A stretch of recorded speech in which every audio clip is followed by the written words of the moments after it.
Here we are back in the studio with Pier Giorgio Caria, researcher, documentary maker and communicator. Thank you. Thank you Giorgio for being here with us. Thank you, Patrizia, as always. And as usual. This time I would also like to greet those who are watching this interview. Thank you, friends, I greet you all with great affection. Thank you. Exactly, you are very popular and I must say that we have sparked a great deal of curiosity among our followers and many questions have been asked.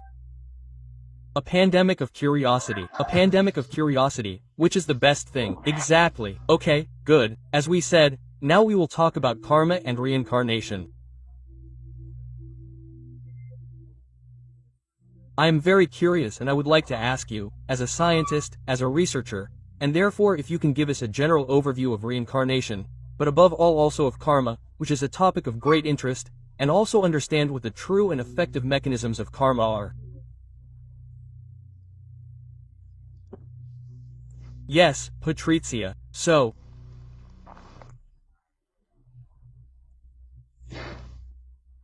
as I have already had the opportunity to say in front of your cameras, my interest in all these topics stems mainly from having met a great spiritual father, a mentor and a teacher. Let's use terms that are perhaps a bit worn out, who was a great Italian contactee named Eugenio Saragusa.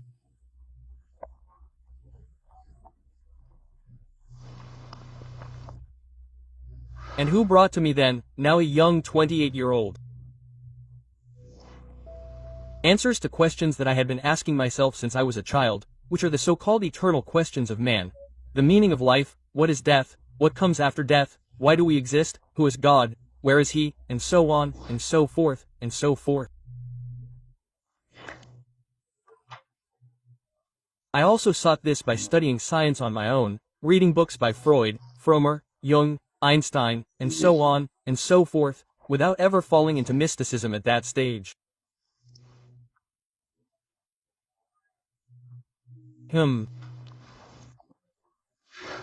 That is, I knew Catholicism where I had found an insurmountable threshold, which was the mystery of faith, which did not explain the seemingly terrible injustices of the human condition. The child who is born crippled and dies after a few months, rather than the beautiful child, the son of a wealthy family, who has a brilliant career, good fortune in his feelings, and so on and so forth.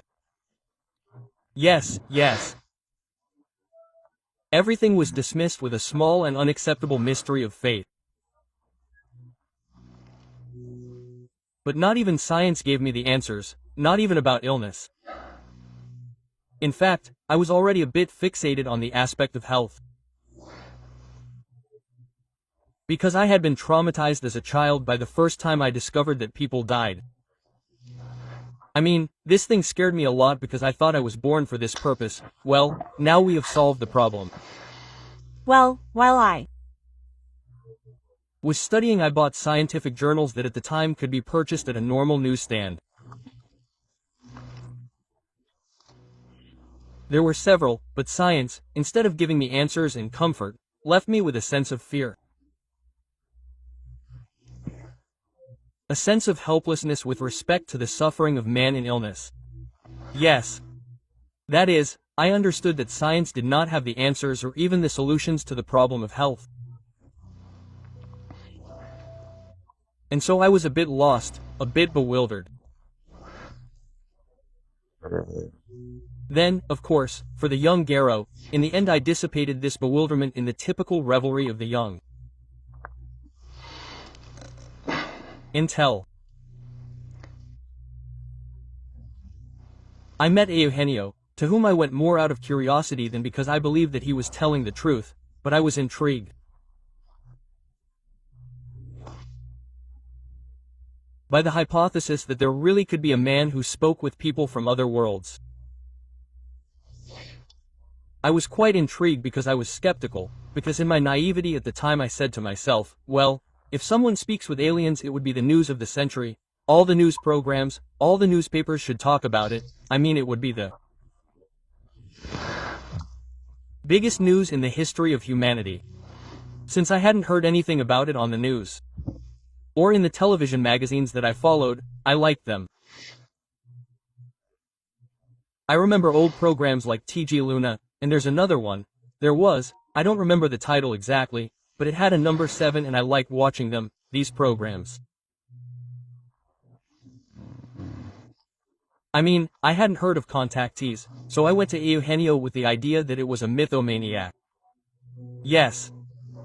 But the hypothesis, albeit remote, of truth was so fascinating that I went to meet him in person, and instead I found that he was crazy, a great and fascinating sage with the answers to everything. Suddenly the mystery ends. I think. Great. Now, for me, I must say, at the time the idea that flying saucers existed was not a problem, because I had seen them since I was a child in Sardinia. I had had various experiences with them, even my relatives. My mother herself had seen these objects. So for me it was a trivial fact that they existed. I had seen them, I didn't have to believe, I knew they existed because I had seen them. Yes, in the end, if you see it, it becomes your personal truth, an unshakable truth because you have seen it. And so, thanks to Eugenio I discovered extraterrestrial science, and in extraterrestrial science I discovered something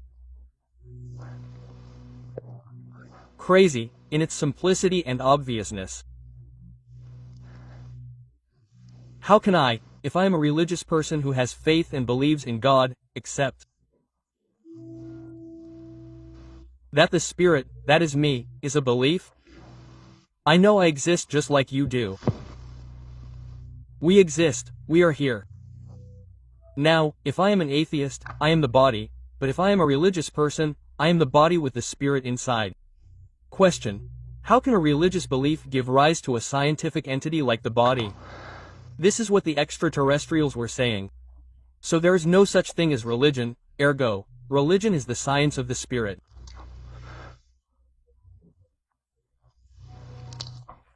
So there is a science of matter that studies the phenomenal and material world, and there is a science of the spirit that studies and explains very well the supreme laws that govern the evolution and the becoming of the entire cosmos, from the mineral to God.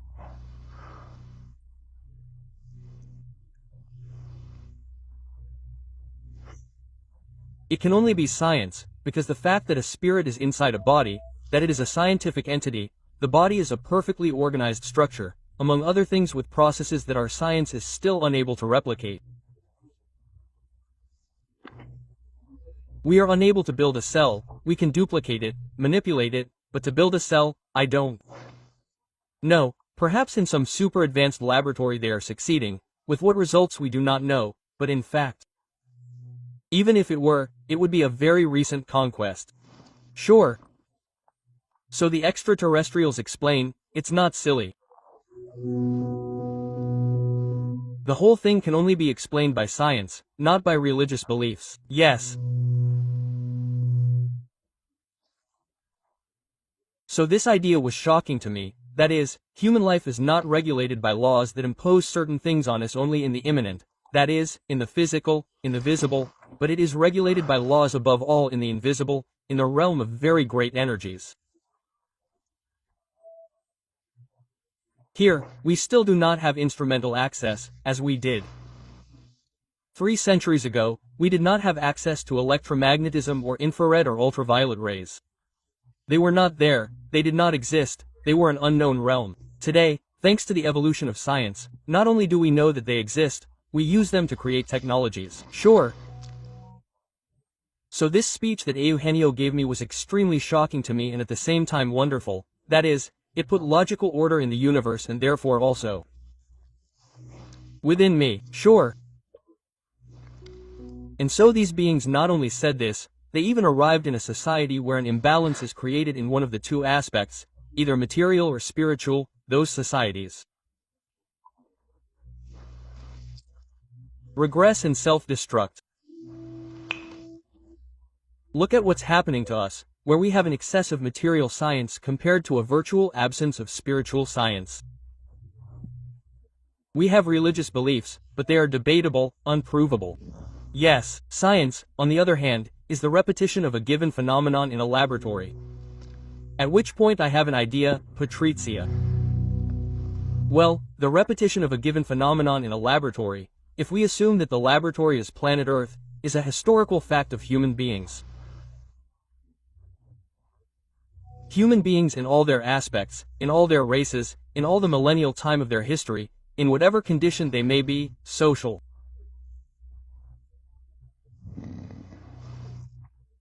personal, racial, sexual, we are all born, we grow up, we grow old and we die. Even animals and even plants. So, if the Buddhist is born and grows old and dies, if the Christian is born and grows old and dies, if the Jew is born and grows old and dies, if the Aborigine is born and grows old in love, if the atheist, yes, is born and grows in old love, where are all these divinities? Obviously there is one, then we call it God, we call it universal force, let's call it what we want, but there is an entity that has determined a law that is the same for all living kingdoms, plant, animal, human, the same. Therefore it is science, because where there is a single rule there is a law. Therefore the life of man is regulated by laws. This explains the mystery of karma and reincarnation. They are not religious themes, they cannot be, they are themes of science. That is, if I am a spirit subject to natural laws that impose incarnation in a body and after a given time disembodiment from the body, I cannot be a creed before incarnating, then I become science when I incarnate, then in the afterlife I become a creed. What is that? A joke. So there is a science of the absolute that is able to explain the immanent, the transcendent. Therefore the law of karma is not a creed religious, it is a natural fact. So the entry of a conscious energy, I am, into a body is not a religious fact, it is a natural fact. That is to say, we reincarnate whether we believe in it or not, just as we crash if we fall from the sky from a height of 1,000 meters without a parachute. It is not a religious belief. I may not believe in the law of gravity, but if I jump out of a plane without a parachute I will get into big trouble. Anyway, yes. So finally everything falls into place. Therefore, in the study of these wonderful discourses that come from humanities that are extremely more evolved and with an immeasurably abysmal antiquity compared to ours, we are talking about 15 billion years of one of the most ancient societies that has visited us in this time and that has given us scientific proof not only of its knowledge, but also of its presence. So these societies explain to us that in our worlds, religion does not exist as you practice it. In our worlds, we have the science of the spirit and the science of matter in perfect balance. Because unethical science of matter produces the destruction of the world. Unethical science of the spirit produces religious fanaticism that has given rise to great massacres, the Inquisition rather than wars with Islam and so on. Yes. So these two parameters must be balanced. A society that discovers science, that does not balance this science with the laws of ethics, invariably self-destructs because it will develop technologies that are aggressive towards itself and towards the planet. So it is a very logical argument. So we are subject to a natural law that makes us reincarnate. Period. It is a scientific fact. And the proof that it is a scientific fact is that if I conduct scientific research using the method, let's say, of a normal judicial investigation, I discover that there is evidence. Since it has already been done by various researchers, including psychiatrists, they have discovered that it is true that memories and even physical traces remain. Yes. Because some investigations that have been conducted, I cite for example an author called Young Stevenson. This gentleman did, it seems to me that it was a psychologist, a psychiatrist, conducted some investigations and discovered cases of reincarnation, of children who remembered past lives. Since they were fairly recent, he went to look in the archives of the places where these children claimed to have been and found the names and cases of people who had been killed who remembered who they had been. Sure. So it is demonstrated by existing historical documents and by the physical signs and memories of the person who says I was so and they killed me this, that and the other. So karma is the interaction between man and creation through his actions. In other words, creation is a sentient entity that reflects the ethical tenor of the action performed in our lives. If I hate, I will be hated. If I love, I will be loved. So this fact places man in front of a scientific reality with a logic. Now, where there is science, Patrizia, a technique develops. Science, technique, technology when it becomes physics. Or technique is an organized expression of a process to obtain a result. So the moment I discover that my life is governed by scientific laws, I can develop a technique for happiness. Since the technique is based on mathematical laws, ergo, if I understand the equation for happiness, I will most certainly obtain it. And it is something that these beings explain to us. So we must live according to certain rules that have been given to us if we want to have a happy life. If we want to be free. So karma is an interactive law that is determined in the evolution of that entity that we call spirit when it reaches the condition of the I am.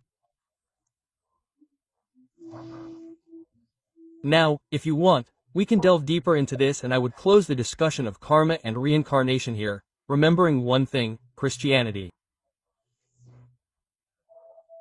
From its origins, which in fact originated from Judaism, Judaism stems from the knowledge that the Jews absorbed in ancient Egypt. So the Jewish Kabbalah comes from the Egyptian Kabbalah. The agnostic or initiatory Egyptian knowledge comes from ancient Atlantis, because the great masters who escaped the destruction of Atlantis instructed ancient Egypt, and one of the most great was Hermes, of whom some texts still exist today, the Emerald Tablet, the Kabbalion, and others. So in ancient Jewish knowledge, karma and reincarnation were present. And in the Gospel, in fact, I can say today as a scholar of sacred texts that the Gospel is based on the laws of karma and reincarnation. What is the problem, Patrizia? That the average Catholic does not read the Gospel, does not know it, and is satisfied with an explanation by hearsay. Yes. From the Pope, the Bishop, the Cardinal, the priest above all. But the Gospel finds logic. The words of Christ find logic only if we understand that Jesus speaks to us about karma and reincarnation. For example, we are told that in order to be saved we must adhere to an institution.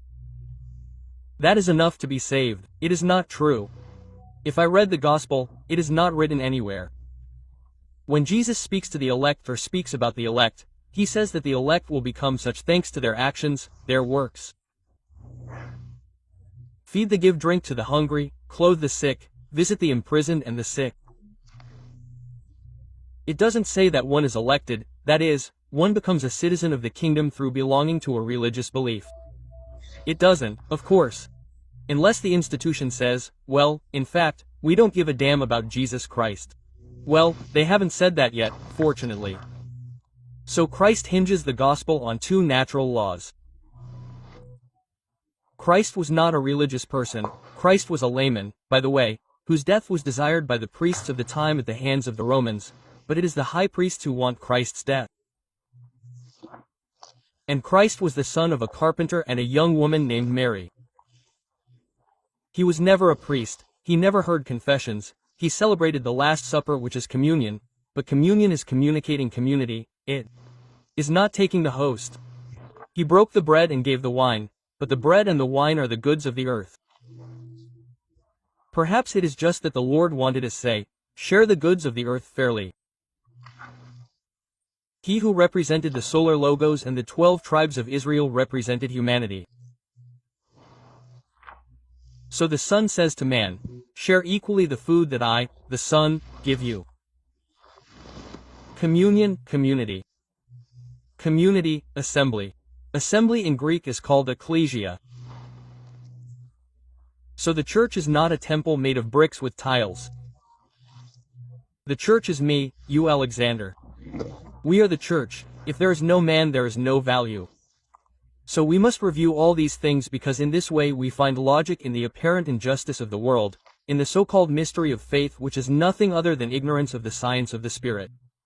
Priest, sacerdotans, teaching of sacred science. Where is sacred science? We only have rites. Exactly. But within the rites we find in the places where the rite is celebrated, therefore the times, the temples, we find certain symbolisms.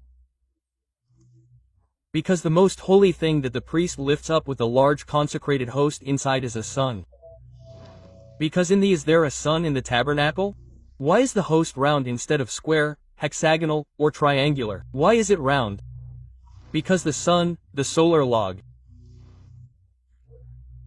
Here, perhaps the Egyptians were not pagans. They knew the intimate, immanent, and transcendent nature of the sun that gives us life. So this needs to be reviewed. Everything needs to be understood in a logic today due to the cultural maturation of humanity. I put maturation in quotation marks, since in the other episode we were talking about the coronavirus. Sure. But there is a maturation. So we can understand certain speeches that Christ made to us today. In fact, he himself says something important. He says, "Today I can tell you everything, you would not understand it, but the Spirit of truth will come in the future and will tell you everything." The Spirit of truth reveals the Greek apocalypse. So the apocalypse is not a great chaos of destructive events. The apocalypse is the revelation of the truth that Christ could not say 2,000 years ago and that today is in full swing. Thank you, Pier Giorgio, for this new testimony of yours, and we'll see you then for the next episode in which you will delve deeper into the aspect of the I Am. Thank you.